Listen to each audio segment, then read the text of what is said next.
దేవుని నామానికి వందనాలు. మీ అందరికీ కూడా దేవుని నామమున శుభములను తెలియజేస్తున్నా. మీ అందరికీ కూడా శుభము కలుగును గాక.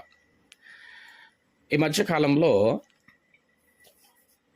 విశ్రాంతి దినము అనేటటువంటిది అసలు ఏ దినమునకు సంబంధించినటువంటిది అనే విషయంలో శనివారమునకు సంబంధించింది విశ్రాంతి దినము.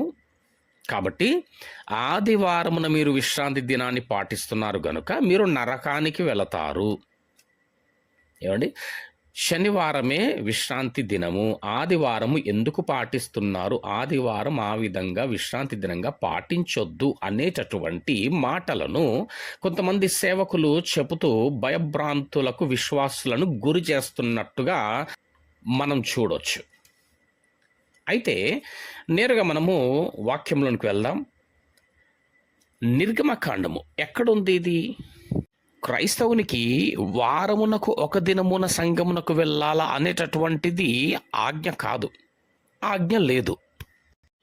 ఇది విధిరూపకమైనటువంటి ధర్మశాస్త్ర కాలం కాదు, విశ్వాస సంబంధమైనటువంటి కృపాకాలం. ఏమంటే దేవుణ్ణి ఆరాధించాలా, సహవాసం కలిగి కూడుకోవాలా, దేవుణ్ణి ప్రార్థించాలా, సేవకుడు చెప్తున్నటువంటి ఆ యొక్క వాక్యమును వినాలా, విన్న వాక్యమును అంగీకరించి గాయకొని నడుచుకోనాలా, బల్లారాధనలో పాలు పొందాలా, ప్రభురాత్రి భోజనమును స్వీకరించాలా.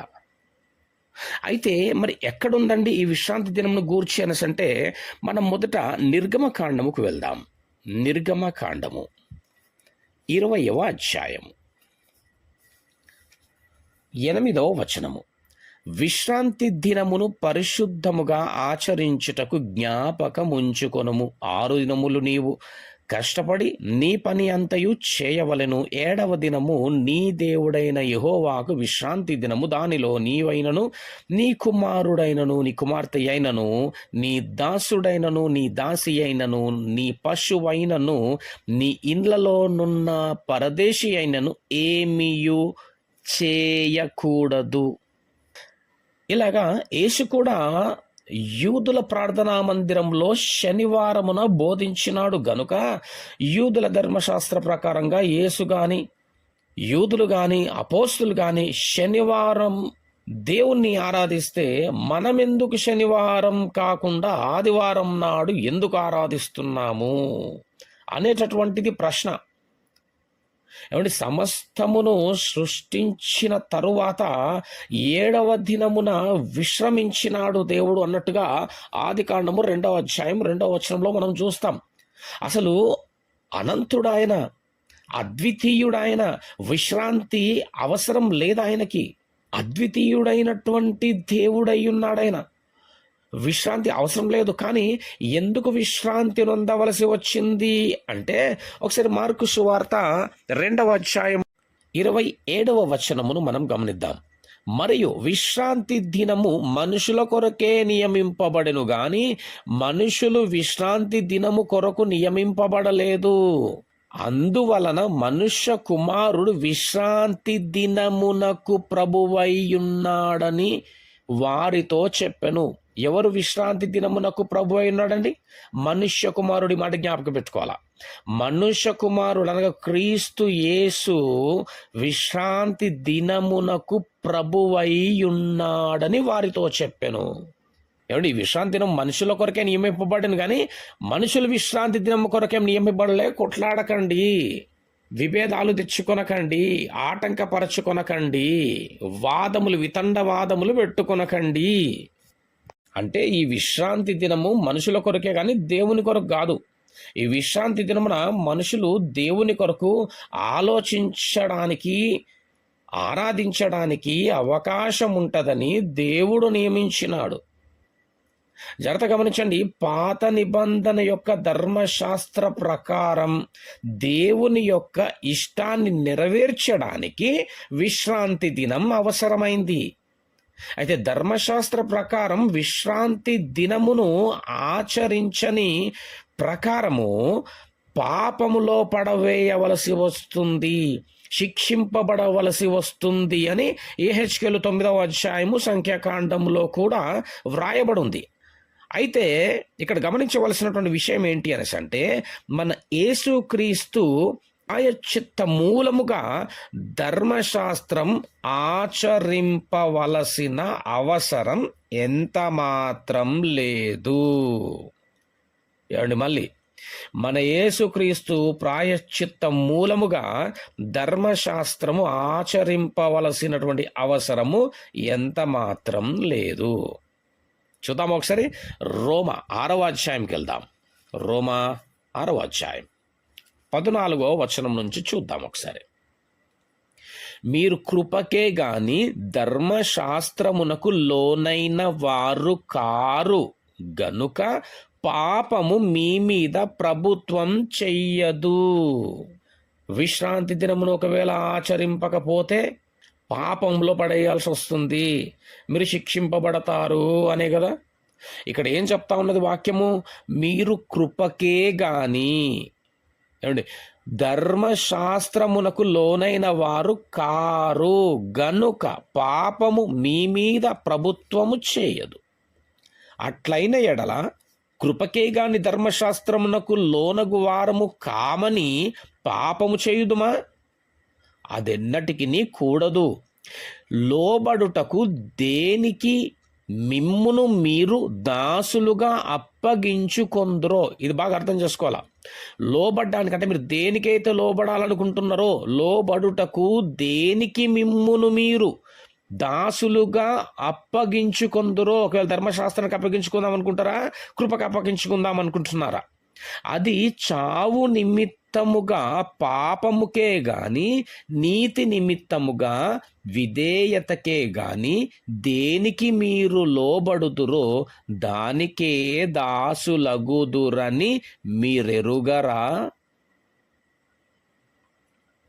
మీరు పాపమునకు దాసులయ్యుంటిరి గాని ఏ ఉపదేశ ప్రకారమునకు మీరు అప్పగింపబడితిరో దానికి హృదయపూర్వకముగా లోబడిన వారై పాపము నుండి విమోచింపబడి నీతికి దాసులైతిరి.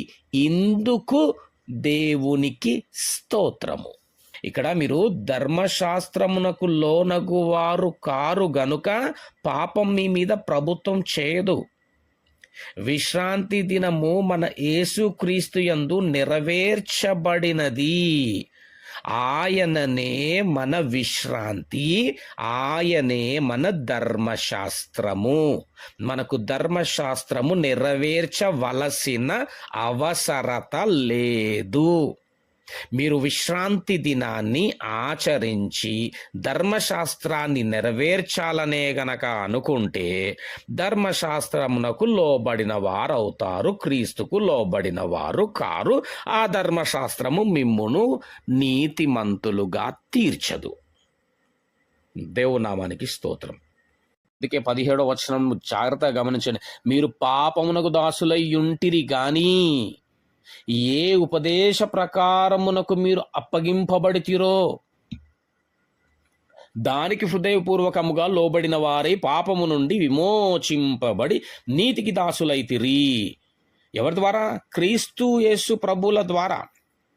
ఇందుకు దేవునికి స్తోత్రం. యేసుక్రీస్తుల వారు ఆదివారమున లేచి నూతన శకాన్ని ప్రారంభించినాడు. శిష్యులు గనబడ్డాడక్కడ. ఏమండి, గమనించండి. ఆదిమ సంఘము ఆదివార దినాన రొట్టె విరిచినారు, చందాలు పోగు చేసినారు. ఇవి బైబుల్లో ఆధారాలు ఉన్నాయి. క్రీస్తు చనిపోయిన కాడి నుండి ఆదిమ సంఘాలు ఆదివార దినమున కూడుకొని ఆరాధించినారు. చూడండి, అపోస్తల కార్యములు 2వ అధ్యాయము 46వ వచనము. మరియు వారేక మనస్కులై ప్రతిదినము, ఏమండి, ప్రతిదినము, శనివార దినము, ఆదివార దినము, మంగళవార దినము కాదు, ప్రతి దినము దేవాలయములో తప్పక కూడుకొనుచు ఇంటింట రొట్టె విరుచుచు దేవుని స్తుతించుచు ప్రజలందరి వలన దయ పొందిన వారై. అదే అపోస్తల కార్యములు 5వ అధ్యాయము 42వ వచనము. ప్రతిదినము దేవాలయములోను ఇంటింటను మానక బోధించుచు. ప్రతిదినము దేవాలయములోను ఇంటింటను మానక బోధించుచు యేసే క్రీస్తని ప్రకటించుచుండిరి. అదే అపోస్తల కార్యములు 20వ అధ్యాయం 7వ వచనము.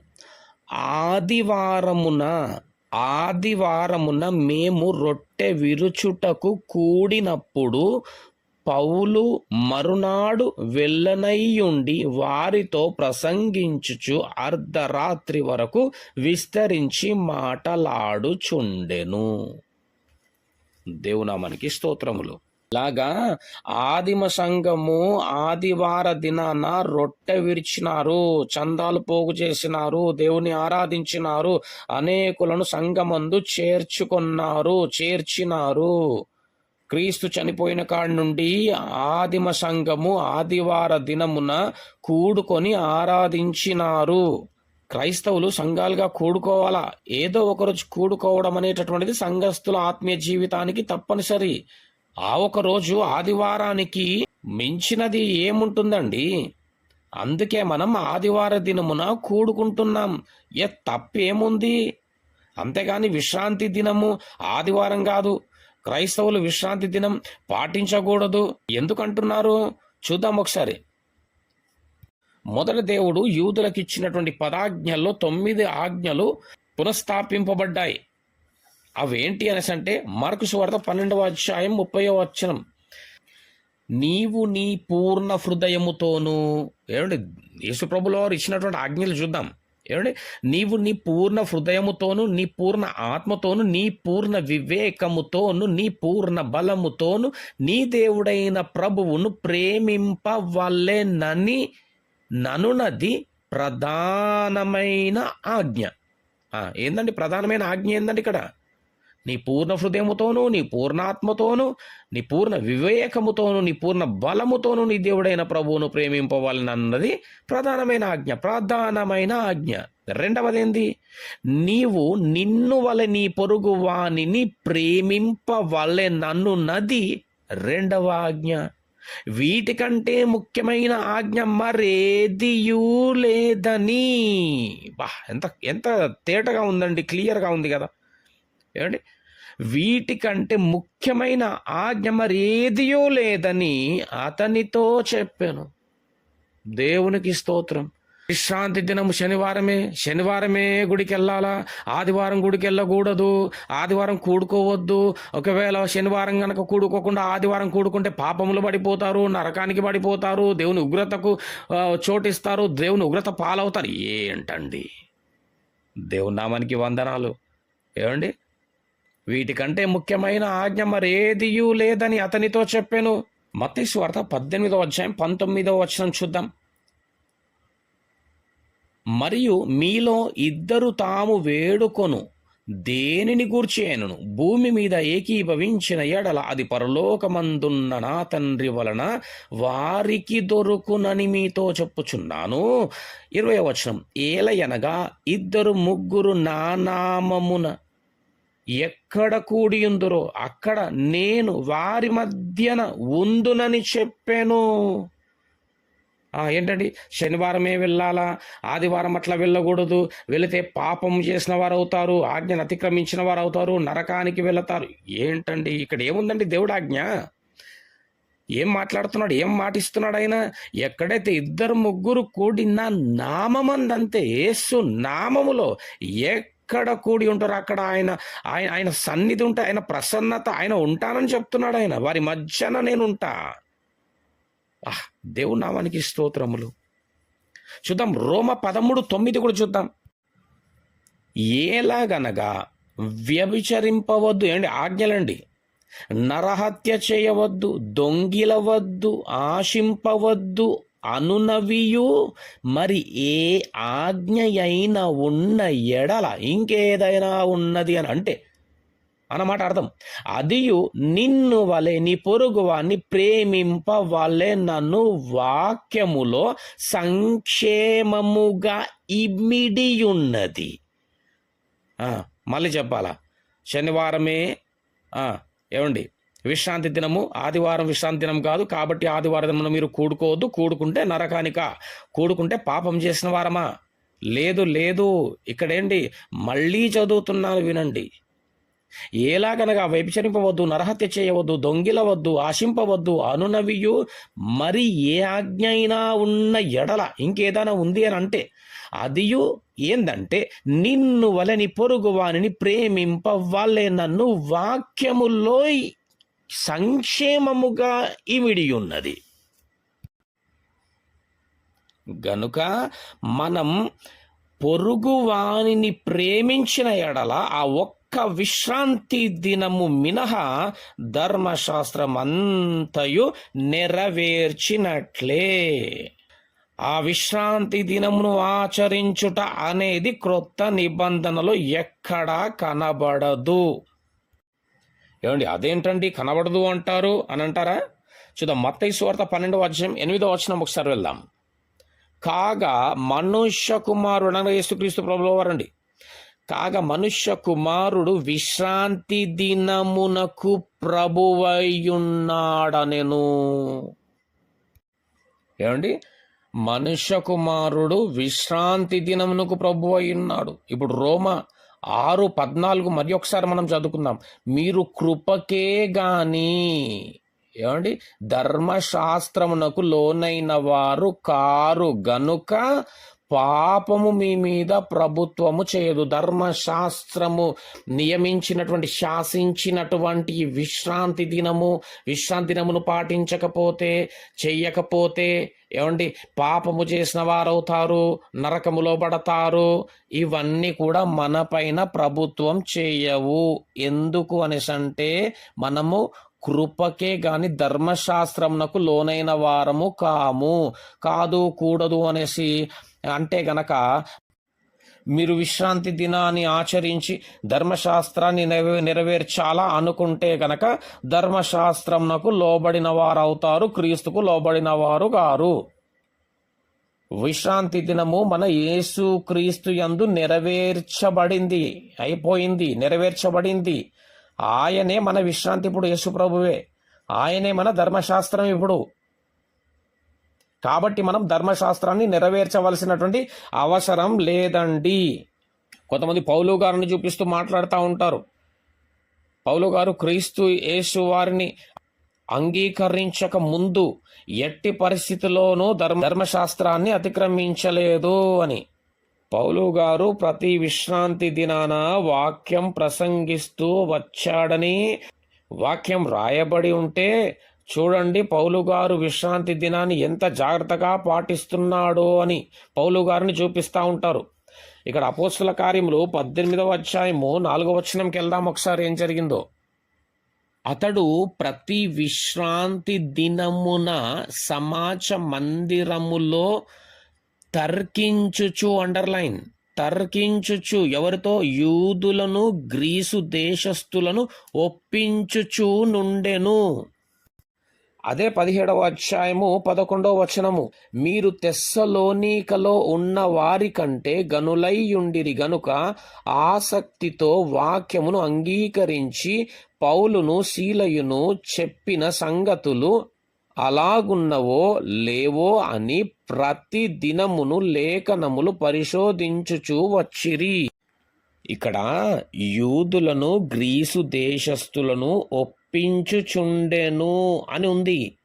ఎందుకంటే యూదులు ధర్మశాస్త్రం అనుసరిస్తూ ఆలయంలో కూడుకుంటారు గనుక వారికి బోధించడానికి అదే అనుకూలమైనటువంటి సమయం, అదే ప్రదేశం గనుక పౌలు గారు విశ్రాంతి దినాన అక్కడికి వచ్చేటటువంటి వారు.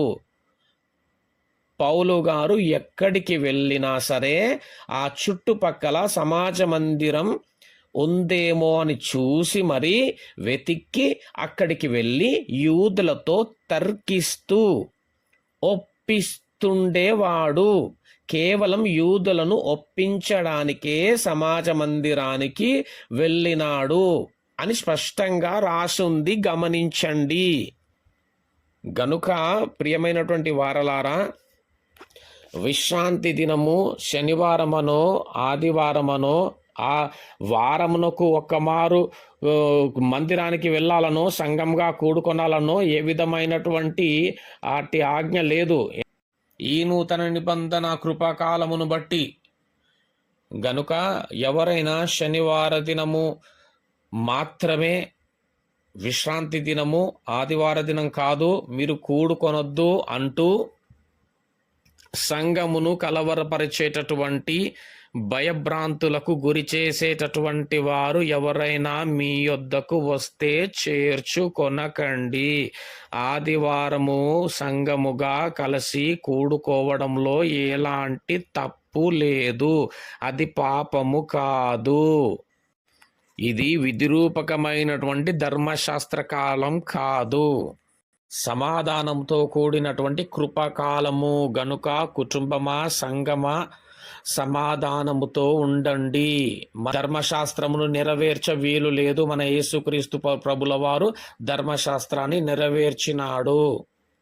మన పైనున్నటువంటి అట్టి విధమైనటువంటి ఆ శాసనమును తీసివేసి సిలువకు మేకులతో కొట్టేసినాడు. ఒక వాక్యము చదివించి ముగిస్తానండి. కొలసీలకు రాసిన పత్రిక 2వ అధ్యాయం 15వ వచనమును జాగ్రత్తగా గమనిద్దాం.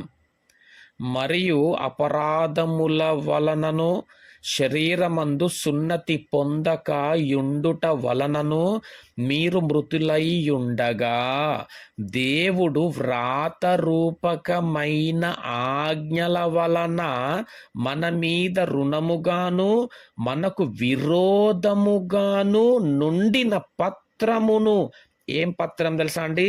ధర్మశాస్త్ర పత్రమును మేకులతో సిలువకు కొట్టి, ఈ దినం విశ్రాంతి దినం, ఆ విధం విశ్రాంతి దినము, ఈ దినం వెళ్ళకపోతే పాపము, ఆ దినం వెళ్ళకపోతే పాపమనో ఏమండి? లేదండి, లేదు. చూడండి, పత్రమును మేకులతో సిలువకు కొట్టి దాని మీద వ్రాతను తుడిచివేసి మనకు అడ్డము లేకుండా, లేదు లేదు లేదు ఇదే విశ్రాంతి దినము వెళ్ళకపోతే ప్రాబ్లం అవుతుంది, పాపం అవుతుంది, అడ్డము లేదు, ఇక అడ్డము లేకుండా దానిని ఎత్తివేసి మన అపరాధములనన్నిటినీ క్షమించి, మన అపరాధములనన్నిటినీ క్షమించి ఆయనతో కూడా, అంటే క్రీస్తుతో కూడా మిమ్మును జీవింపజేసెను. ఆయన ప్రధానులను అధికారులను నిరపరాధులనుగా చేసి సిలువ చేత జయోత్సవముతో వారిని పట్టి తెచ్చి బహాటముగా వేడుకకు కనపరచెను. దేవునామానికి స్తోత్రములు. దేవునికే మహిమ కలుగునుగాక. దేవుడు మిమ్మును, మీ కుటుంబాలను, మీ వ్యక్తిగతమైన జీవితములను దీవించి ఆశీర్వదించును గాక. ఆమెన్.